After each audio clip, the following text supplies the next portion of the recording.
ekonomi makro gitu ya. Mungkin di pertemuan kali ini aku bakalan lebih berfokus ke materi hitungannya, cuma nanti kalau misalnya kita masih ada sisa waktu, mungkin kita bisa bahas soal teorinya juga gitu. Nah, ini kita bahas di soal tahun ini ya, yang tahun 2022, 22 Juni tahun 2022. Untuk soal sama pembahasannya udah aku upload di Teams, jadi kalau misalnya nanti kalian mungkin ada yang nggak bisa ikut meeting-nya dari awal sampai akhir, mungkin kalian bisa langsung lihat ke pembahasannya gitu ya. Kalau misalkan kalian nanti ada yang bingung, langsung aja, ngomong gitu ya. Soalnya aku nggak gitu kelihatan layar Teams-nya, jadi kalian kalau misalnya ada yang bingung itu langsung aja potong, aku ngomong nggak apa-apa gitu. Nah, pertama-tama ini aku mau langsung bahas aja soal hitungan yang pertama. Jadi kalau misalkan soal UAS ekonomi makro, kalian tuh banyakan bakal keluar 2 soal. Yang pertama itu kalian bakalan ngitung nih data makroekonomi suatu negara berikut. Jadi ada fungsi tabungan, fungsi investasi, terus ada fungsi impor ekspor dan segala macam lengkap, dia kasih semua datanya. Dan kalian tuh ini diminta ini. Jadi kalian tuh diminta untuk menghitung suku bunganya berapa, pendapatan nasionalnya berapa, terus ditanya juga keseimbangan internal dan eksternalnya, serta gambarin kurva. Jadi mungkin kalau misalnya kalian kan pasti udah ngambil ekonomi mikro kan, jadi di mikro sama makro itu emang kalian tuh perlu banget bisa gambar kurva gitu, karena mereka erat banget kaitannya sama kurva. Dan kalau misalkan kalian kayak buru-buru atau lupa gambar kurva, itu pasti nilai kalian nanti dipotong gitu. Jadi sempatinlah waktu untuk kalian gambar kurva gitu ya, meskipun terkesannya mungkin nggak gitu penting, tapi ini tuh penting gitu, dan pasti ada poinnya. Terus yang kedua ini, selain keseimbangan internal dan eksternal, dia juga minta nih persamaannya itu apa keseimbangannya, dan tentukan. Jadi dari hasil perhitungan kita, kita tuh disuruh analisis gitu, apakah dia tuh kondisinya balance, defisit, atau surplus. Kondisi balance ini maksudnya dia sama gitu ya, jadi nggak ada lebih, nggak ada minus, tapi dia emang nol aja gitu selisihnya. Kalau defisit berarti dia minus gitu skornya nanti perhitungan kitanya. Sama kalau surplus berarti dia plus, berarti dia angkanya positif gitu ya. Terus yang terakhir, di soal pertama itu dia bakal suruh kita, masukin angka ke dalam persamaan ekonominya. Jadi misalkan nih, kita berandai-andai misalnya ada pertumbuhan ekonomi sekian persen, apa sih pengaruhnya ke pendapatan nasional kita dan berapakah tambahan investasi yang diperlukan gitu. Nah itu soal kece, biasanya sih soalnya mirip-mirip ya guys, mungkin beda angka atau beda, mmm pertanyaannya dikit-dikit aja gitu, tapi intinya kalian harus paham mengenai persamaan-persamaan ini. Nah, terus sebelum aku bahas, ini aku mau kasih lihat dulu soal keduanya. Nah, kalau soal kedua, dia itu bakalan bahas tentang, arus transaksi dari negara. Jadi dia ada suatu negara nih, kalau di sini contohnya negara Indonesia, tapi ini nggak selalu keluar Indonesia ya, jadi bisa aja keluar negara X, negara Y, atau negara XYZ gitu dan segala macam. Intinya adalah kalian tuh disuruh nentuin. Jadi, current account-nya tuh berapa sih, capital dan financial account-nya berapa, serta official settlement-nya berapa. Jadi kalian disuruh klasifikasiin ini kayak istilahnya kayak SOFP-nya gitulah. Jadi kalian disuruh angka-angka ini kalian susun gitu, ini masuk ke capital nggak, atau ini masuk ke current nggak, dan segala macam gitu sampai ke bawahnya ini semua.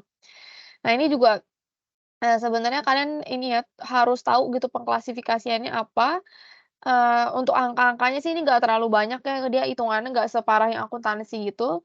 Jadi mungkin hitungannya simpel, tapi pengklasifikasiannya ini yang kalian harus paham dan ngerti gitu. Terus dia juga biasa nih di esai makro ya, dia kan agak setengah teori gitu ya. Jadi kalian tuh harus jelasin juga nih, kayak dari hasil kalian, angkanya itu menjelaskan apa gitu. Apakah nanti kondisinya itu aman atau enggak gitu. Terus kenapa alasannya. Terus dari posisi tersebut kalian juga disuruh tentukan nih, apakah Indonesia itu akan menjadi net borrower, di mana dia akan meminjam dari luar negeri gitu ya, atau mungkin dia net lender, dia yang meminjamkan, mungkin karena dia positif gitu, jadi dia meminjamkan. Nah, nanti kita bisa jawab berdasarkan perhitungan kita gitu. Nah mungkin untuk penjelasan secara garis besarnya kayak gitu, ada yang mau ditanya dulu sebelum kita masuk ke pembahasan? Nah ini soalnya ada yang aku udah pindahin ke PPT ya. Jadi kita langsung aja mulai. Jadi di soal pertama ini, dia ini ada kasih kan yang kayak tadi aku bilang, dia tuh kasih data-data nih. data fungsi tabungan, investasi, pengeluaran, pajak, transfer ekspor impor, jumlah uang beredar real, permintaan uang transaksi jaga-jaga, spekulasi, sama aliran modal. Nah, ini yang penting untuk kalian tahu sih ini sih mungkin. Jadi, fungsi tabungan ini kan ada S kan. Nah, S ini dia itu bisa diubah jadi fungsi C, fungsi konsumsi. Nah, kalian tinggal balik aja yang YD-nya ini 0,2, kalau fungsi konsumsi ya berarti dia 0,8 gitu. Nah, terus kalau misalkan yang ini juga aliran modal, nah di aliran modal ini yang perlu kalian pahami ini sih ini sih. Jadi aliran modal itu ada yang plus sama ada yang cash inflow sama cash outflow. Nah, ini karena ini dia berhubung dia minus, berarti dia ini outflow gitu. Kalau misalkan dia ini plus misalnya, itu dia berarti jadi inflow, gitu. Itu aja sih yang perlu kalian ingat. Kalau misalkan yang lainnya ini persamaannya, kalian tinggal masukin ke rumus, gitu. Ini pertanyaannya ya, yang dia minta ada 3 poin. Nah, ini jangan lupa tiga-tiganya itu dijawab. Karena kadang, kalian tuh sebenarnya bisa gitu, tapi kalian lupa gitu, jadi ada yang nggak kejawab gitu. Jadi jangan sampai kosong nanti pas di ujian, gitu. Nah, ini pertama-tama untuk menjawabnya, kita tulis dulu pertama keterangan di soalnya apa, kita salin dulu, biar kita gampang. Nah, habis itu nih yang tadi aku bilang nih, karena dia minus berarti dia cash outflow di sini. Nah, terus kalau misalkan angkanya semua udah dapet, maka kita bisa masukin ke persamaan. Nah, persamaan yang harus kita lakukan adalah kita mau sama ini kurva, IS sama kurva LM. Nah, kita mau tahu dong kurva IS itu gimana. Nah, kurva IS itu rumusnya adalah Y sama dengan C ditambah I ditambah G ditambah X min M.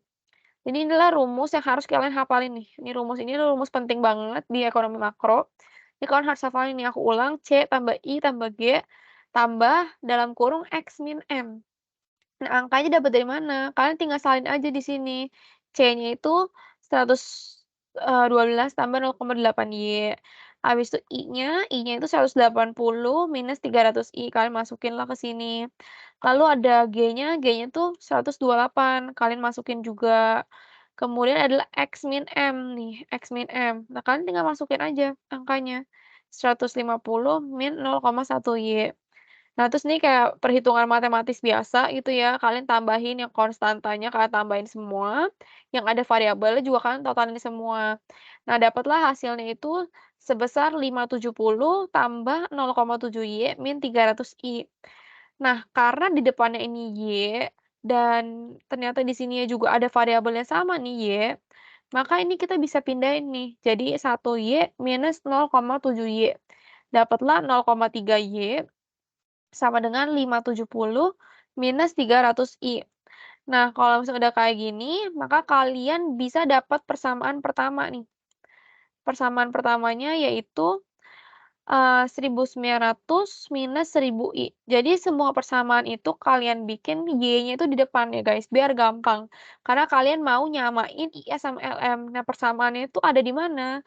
Persamaannya itu adanya di Y-nya. Jadi kalian bikin Y-nya itu 1 gitu, jangan ada 0, nanti kalian susah sendiri ngitungnya, gitu ya. Nah, udah dapat persamaan IS-nya, kita, keep dulu jawaban ini nih ya, 1.900 minus 1.000i. Nah, terus kalian masukin ke rumus kedua, yaitu rumus untuk kurva LM. Rumus untuk kurva LM itu adalah MS sama dengan MTJ tambah MSP.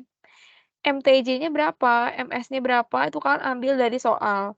MS-nya adalah di sini nih, di keterangan di soal ya, dia bilang 260. Kita masukinlah di sini 260. Kemudian MTJ-nya berapa, di sini 0,2Y. Lalu kita masukinlah di sini MTJ-nya 0,2Y. Untuk MSP-nya, di sini ada 80 minus 175i. Nah, ini kita masukin juga nih, 80 minus 175i. Jadi intinya di soal ini kita copy aja semuanya dari soal, kita masukin ke persamaan. Jadi yang perlu kalian hafal adalah persamaan ini sama persamaan ini. Karena ini penting banget rumusnya. Dan setahu aku kalau makro itu gak dikasih rumus gitu. Kalau statis kan kalian dikasih rumusnya, kalau makro itu kan hafal sendiri gitu. Jadi dari rumah kalian harus hafalin rumusnya gitu ya. Terus kemudian sama juga caranya, Kalian buat Y-nya itu di paling depan di sini, lalu kalian persamain. Nah, ini kan masih dalam bentuknya itu 0,2 Y ya, yang kayak tadi aku bilang kalau 0,2 itu kan belum bisa samain nih, kan ini kan 0,2 Y, yang ini Y. Makanya ini kalian jadiin dulu dia Y dengan kali berapa, kalian kali aja 5 semua. Karena 0,2 dikali 5 kan 1 gitu ya. Jadi 180 kali 5 jadi 1900, 175 kali 5 jadi 875 gitu. Nah, inilah kita dapat persamaan kedua kita. Y sama dengan 900 tambah 875i. Sampai sini mungkin ada yang mau ditanya dulu? Atau mungkin bingung gitu?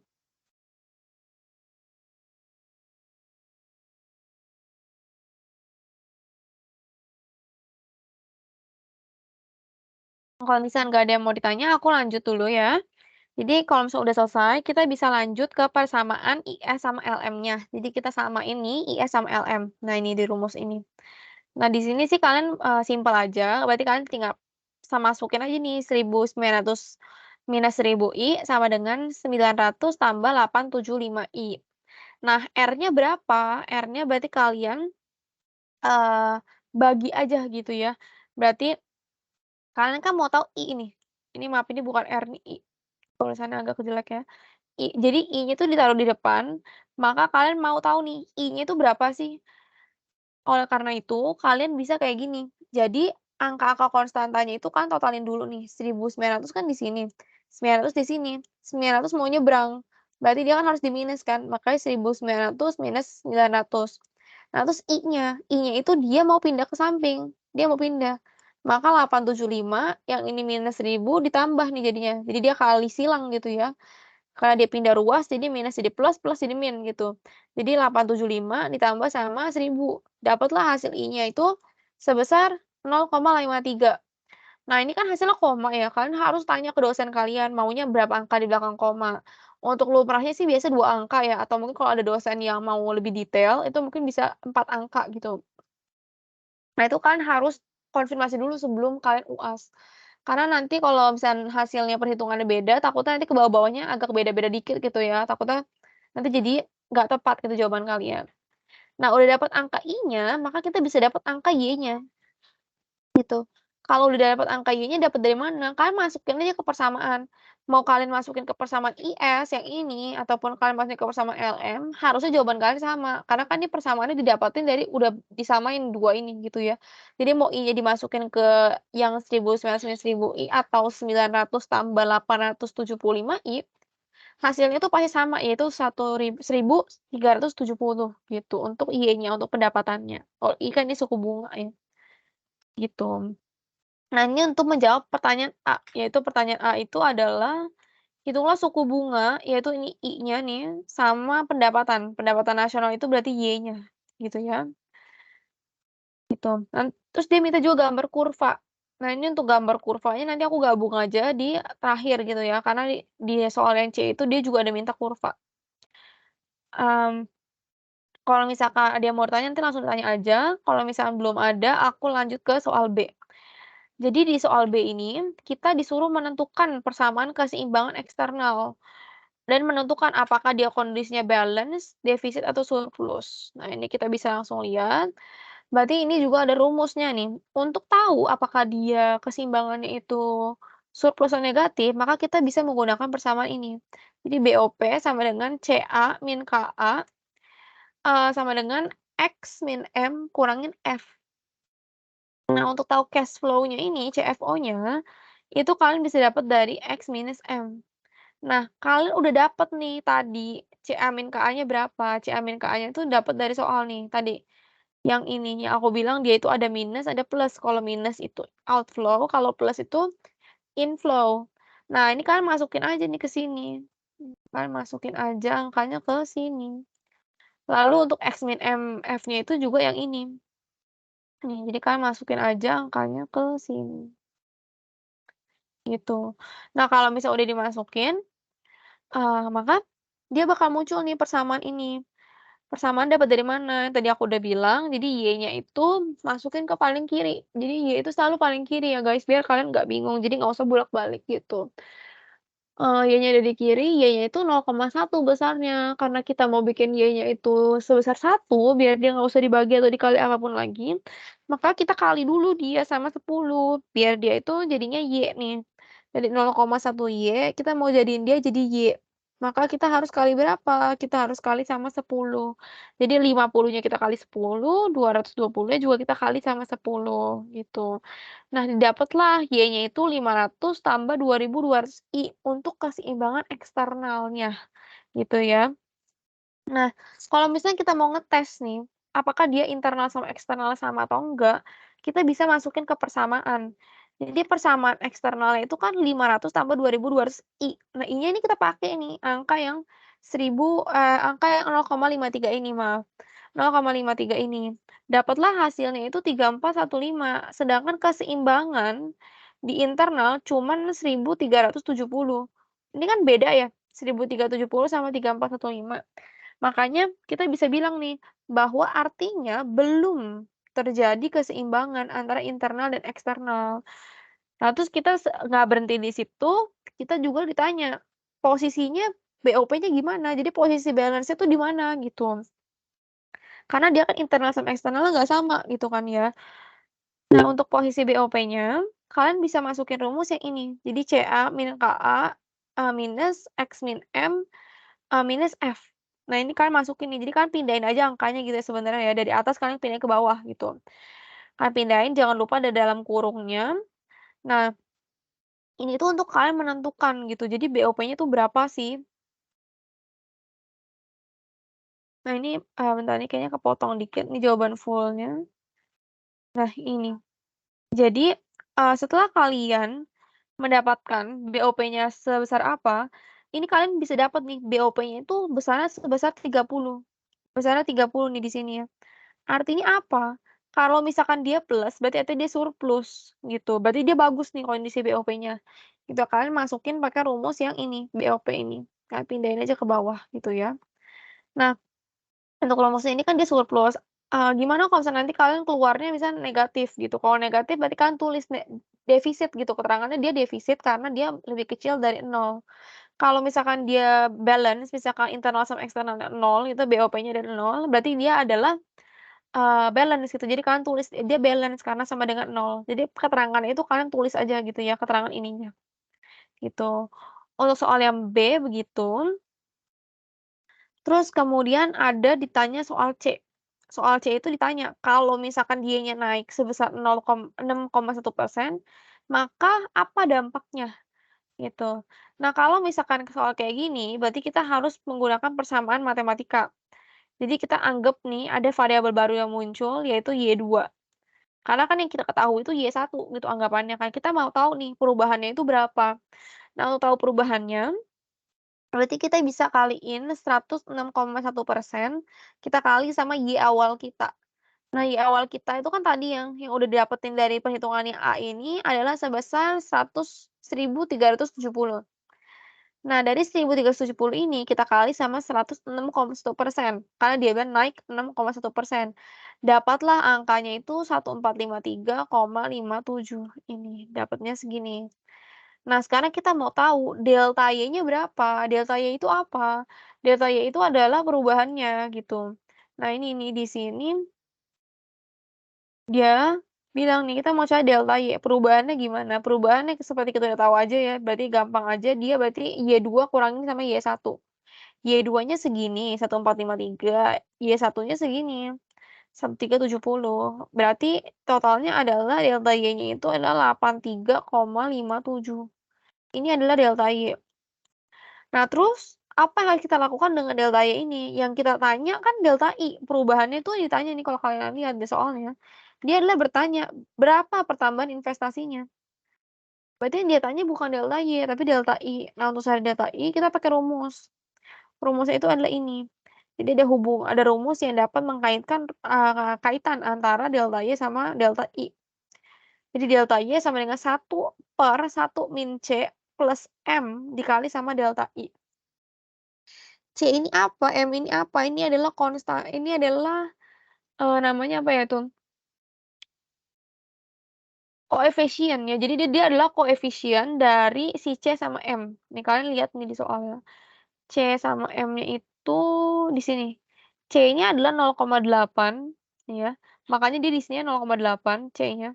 Ini ya 0,8, terus M-nya adalah 0,1. Ngambilnya dari mana? Dari koefisien si M.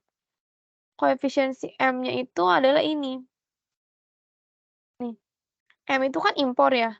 Kan dia rumusnya tuh ekspor minus impor, X itu ekspor, M itu impor gitu ya. Berarti 150 nih ekspornya, impornya berapa? Impor itu 0,1, makanya kita bisa masukin ke sini, gitu. Sampai sini mungkin ada yang mau ditanya dulu? Ya kalau nggak ada yang mau tanya aku lanjut ya. Kalau misalkan dia udah dapet persamaan kayak gini, berarti kita udah langsung bisa aja nih, kita taruh aja delta Y-nya kita pindahin ke depan tuh. Jadi kita pindahin delta I-nya ke depan, terus kita dapatlah angka delta I-nya itu sebesar 83,57 dikali sama 0,3, yaitu 25,071 gitu.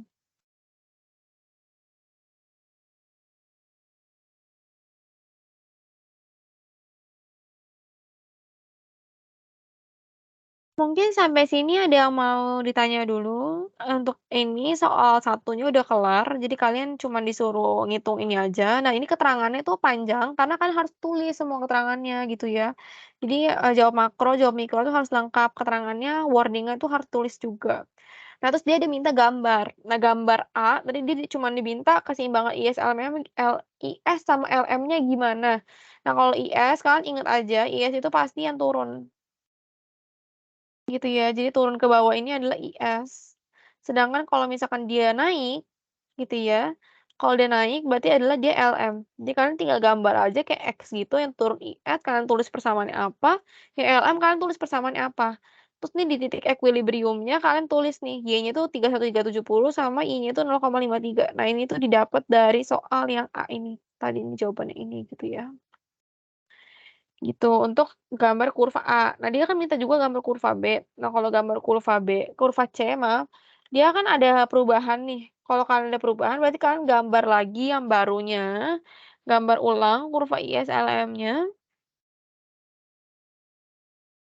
habis itu kalian tulis aja nih Y-nya yang baru itu berapa, Y-nya yang baru itu adalah sebesar 1453,57. Nih dari sini gitu ya. Dari IS yang ini, dari Y2 yang di sini gitu. Nah, ini kalian gambar. Nah, ini waktu itu harusnya kalian gambar juga nih, jadi ada perubahan I-nya. Mungkin kalau misalnya kalian mau gambarnya lebih detail, kalian bisa gambarin perubahan dari yang lama ke yang baru juga gitu, kalau mau lebih lengkap. Nah, itu tergantung sama dosen kalian aja sih, dosen kalian mau mintanya gambarnya kayak gimana gitu, apakah mau dipisah atau mungkin mau digabung gitu antara yang lama sama yang baru gitu ya. Nah, itu kalian harus make sure ke dosen kalian. Nah, untuk soal pertamanya kita udah selesai. Mungkin kalau misalkan ada yang mau tanya, boleh ditanya, kalau misalnya enggak, aku mau lanjut ke soal yang kedua. Nah, di soal yang kedua ini, sebenarnya ini simpel, cuma pengklasifikasiannya yang kadang membingungkan ya.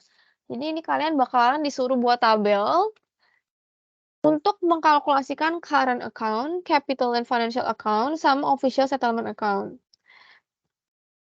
Nah, untuk di soal ini, dia sih bentuknya template ya, jadi kalian harus mmm, sering ngerjain soal gitu terkait sama hal ini. Jadi balance of payment, neraca pembayarannya itu gimana-gimana aja. Yang pertama ini ada current account, transaksi berjalan. Nah, untuk transaksi berjalan, kalian ini ada beberapa bagian. Yang pertama itu ada yang namanya balance of trade, jadi dia isinya adalah ekspor dan impor.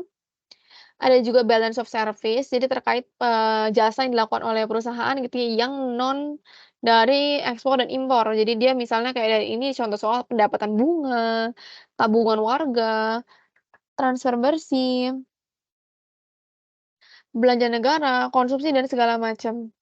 Terus yang ketiga, ini ada unilateral transactions. Nah, ini unilateral transaction ini dia cukup unik, jadi dia nggak selalu muncul. Kalau misal muncul pun dia udah langsung stated, jadi dia ada transaksi unilateral. Nah, itu baru aja langsung masukin ke sini, kalau ada. Kalau misalnya nggak ada, ya kan tulis nol aja gitu. Ya, nah ini adalah total dari si current account, nih, current account. Nah, terus sebelum kita masukin angka, mungkin aku mau bedah yang lainnya dulu. Yang kedua itu kan dia diminta capital account, jadi lalu lintas modal. Jadi terkait sama modal suatu negara itu dipakai diinjeksi, diinvest ke mana aja, gitu ya. Kalau misalkan ini sih dia lebih simpel, dia intinya cuma ada inflow sama outflow. Jadi ada capital inflow sama capital outflow. Capital inflow apa? Capital inflow ini kalian lihat aja dari logika, berarti dia akan pemasukan negara ya. Berarti ini ya investasi luar negeri di Indonesia, gitu kan kalau orang luar negeri invest di kita dapat duit kan, makanya dia masuk ke inflow. Terus pinjaman warga negara Indonesia ke luar negeri. Jadi kalau misalnya kita minjam, kita kan dapat uang nih gitu ya, negara Indonesia berarti dapat uang, berarti dia juga inflow. Nah, terus kalau misalkan capital outflow berarti investasi Indonesia ke luar negeri. Nah, ini emang kata-katanya agak kebalik-balik gitu ya, tapi kan harus paham logikanya. Kalau misalnya inflow berarti kita yang dapat duitnya, kalau outflow berarti kita yang kasih duitnya. Untuk yang outflow ini investasi Indonesia ke luar negeri, berarti orang Indonesia investasi ke luar negeri, dia keluarin duitnya gitu, makanya dia masuk ke outflow, gitu. Ini untuk capital account. Nah, terus komponen yang terakhir adalah ada yang namanya ini reserve. Reserve itu adalah selisih. Reserve itu ada selisih antara si current account sama si capital account. Nah, reserve-nya itu bisa minus. Jadi emang nggak apa-apa kalau minus. Kalau misalkan minus, nanti di sini nih, di lalu lintas moneternya kalian baliklah dia. Tapi kalian tulis keterangan defisit, karena dia kan minus ya. Tapi kalian tulis ini jadi plus, karena kalian mau buat overall balance-nya itu jadi nol. Gitu. Jadi yang overall balance ini kan harus nol ya di sini. Nah, kalian lalu lintas moneternya berarti kalian ngebalik si reserve account. Kalau misalkan reserve account-nya plus, berarti lalu lintas moneternya bakal jadi minus. Dan namanya ini bakal jadi surplus gitu. Karena kalian ngelihat base-nya adalah kalian lihat dari si ini gitu ya, dia minus karena dia defisit nih di sini, gitu. Nah, kalau misalnya Kakak udah bisa mengklasifikasikan ini segala macam, oh ya ini ada juga komponen yang keempat ya, error. Error ini sama kayak unilateral, jadi dia ini nggak selalu ada nih, komponen ini nggak selalu ada dan dia cukup ada kalau misalkan dia dikasih soal. Jadi misalnya ada kesalahan sesuatu yang mengakibatkan bla bla bla bla. Nah, ini kalian masukin di sini nih dan hasilnya ini akan mempengaruhi di lalu lintas moneter ini, bisa plus atau bisa minus tergantung soalnya, gitu ya. Nah, itu sih terkait sama template-nya.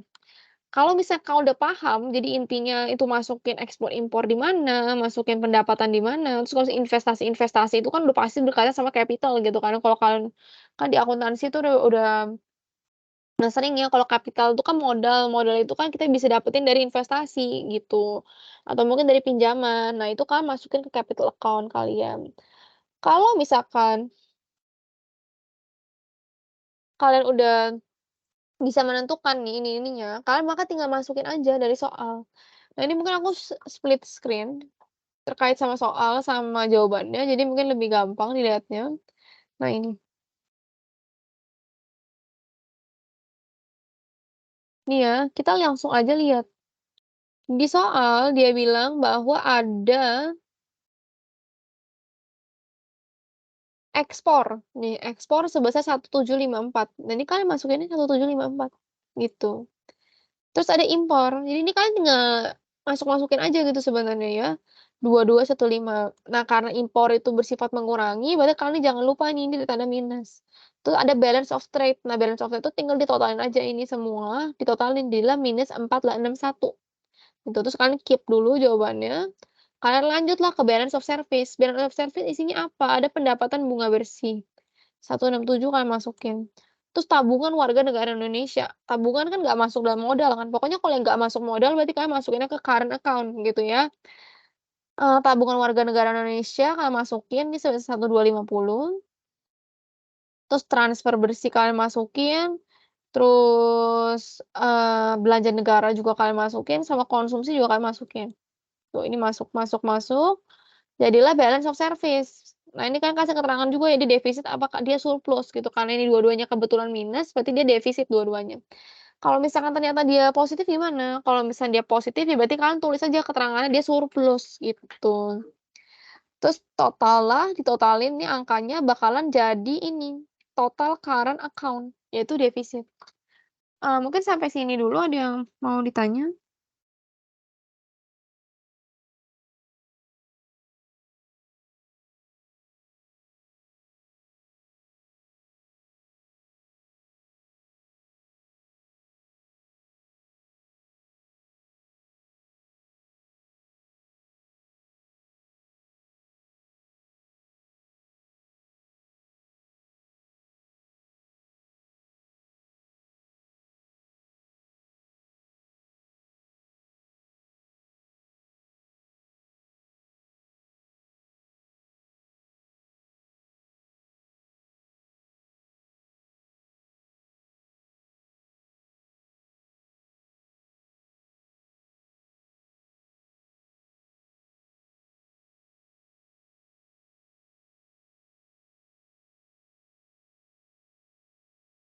Ya, mungkin ada yang bingung gitu atau kalau misalnya nggak ada, mungkin aku bisa lanjut. Aku lanjut ke capital account. Jadi kan dia ada 2 bagian besar ya, ada current sama capital. Kalau capital ya berarti yang belum masuk di current gitu. Pokoknya dia berkaitan sama investasi-investasi semua masukin ke capital. Nah, terkait si capital ini, berarti kan lihat nih di sini ada investasi-investasi, ini kata kunci investasi, ini investasi, terus ada juga ini di bawah ini juga pinjaman gitu ya. Pokoknya yang berkaitan sama akun-akun, non-current liabilities, lalu equity, nah itu Kakak masukin ke capital account. Ini kan tinggal masukin aja nih 1408, 1.200 sama 375. Jangan lupa plus minusnya ya. Kalau misalkan dia inflow berarti dia plus, kalau misalnya dia outflow dia berarti minus gitu. Nah ini kan harus bayangin nih pakai logika gitu. Jadi kalau misalnya dia investasi ke luar negeri, dia minus apa plus? Kalau misalnya dia dapat investasi, dia plus atau minus gitu. Nah itu di situ sih kalian harus pahamin gitu ya. Nah, terus kalian totalin juga dapat capital account-nya sebesar 583. Nah, terakhir kalian total nih di reserve account. Reserve account itu adalah perubahan cadangan devisa nama lainnya. Jadi dia adalah total current account kalian tambahin sama capital account. Dapatlah dia hasil 2548. Terus yang tadi aku bilang, kalian di lalu lintas moneter kalian tinggal balik aja gitu ya. Pokoknya akhirnya balance-nya tuh harus nol gitu. Nah, ini sih mau kata salah juga tetap nol sih karena kan kalian cuma sifatnya nge-reverse kan. Nah, tapi kok, jangan lupa ditulis gitu yang akhirnya itu nol, begitu. Untuk hitungannya sih begitu. Nah, terus tapi ya, yang aku bilang tadi, kalau di ekonomi makro itu bukan sekedar angka gitu, karena kan kita bukan akuntansi ya di sini ya, dia tuh lebih ke pemahaman terkait perekonomian suatu negara nih kalau ngomongin makro. Jadi, dari hasil angka yang kalian udah dapetin itu, kalian mau masuk ke mana gitu, apa yang harus dilakukan gitu ya istilahnya untuk pemerintah, untuk analis gitu. Nah, ini makanya pertanyaan kedua muncul nih. Posisinya aman nggak kalau misalnya nilainya segitu?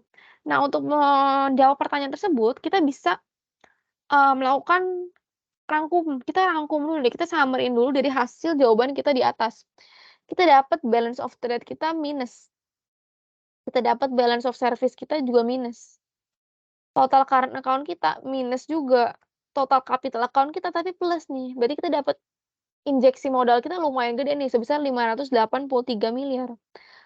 Terus kita dapat lalu lintas moneter yang plus, yang artinya defisit ya. Kenapa dia plus defisit? Karena di sini aku bilang, lalu lintas moneter tuh sifatnya membalik yang si reserve account.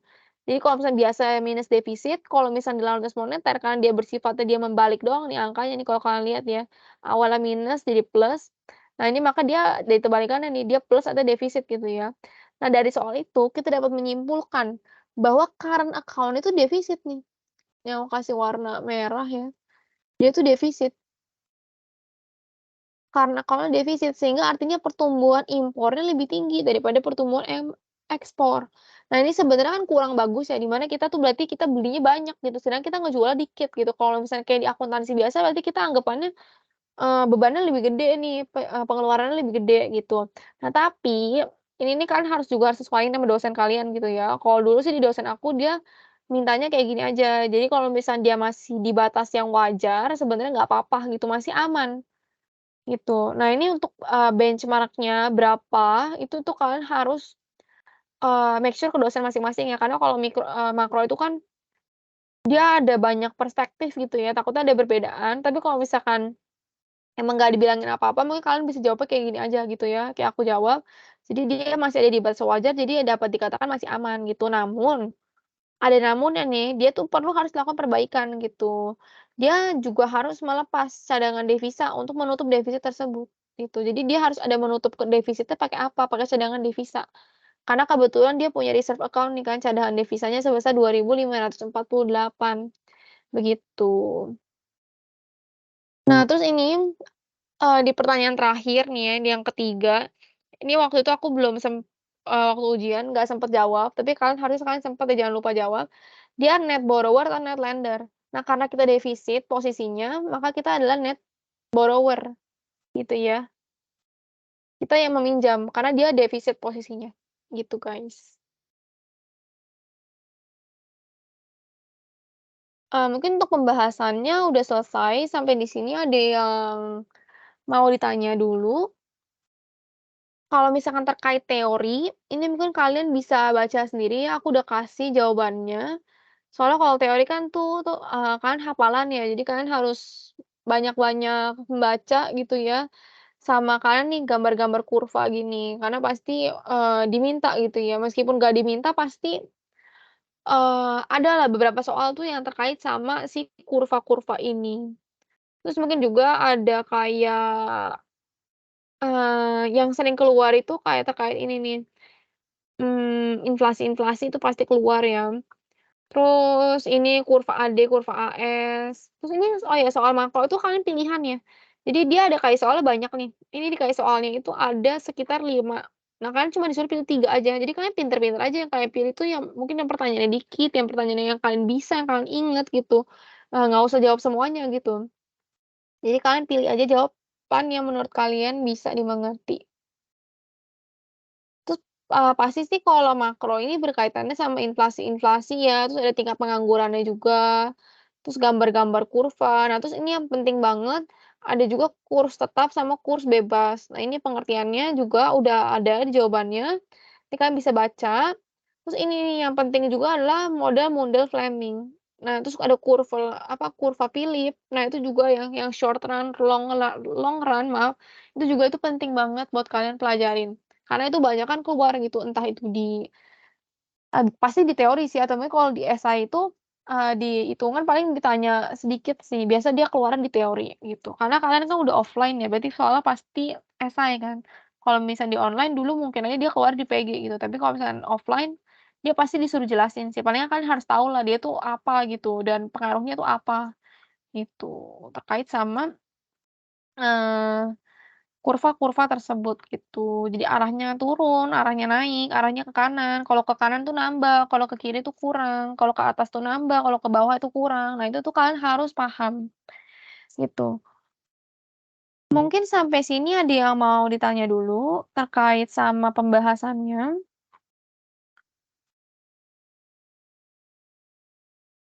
Untuk pembahasan yang belum dicoret-coretnya aku udah send di Teams, mungkin nanti ini yang udah ada coretannya juga nanti aku bakal share juga ya, biar kalian mungkin kalau ada yang mau belajar atau bingung gitu kalau misalnya ini angkanya dapat dari mana gitu ya, itu.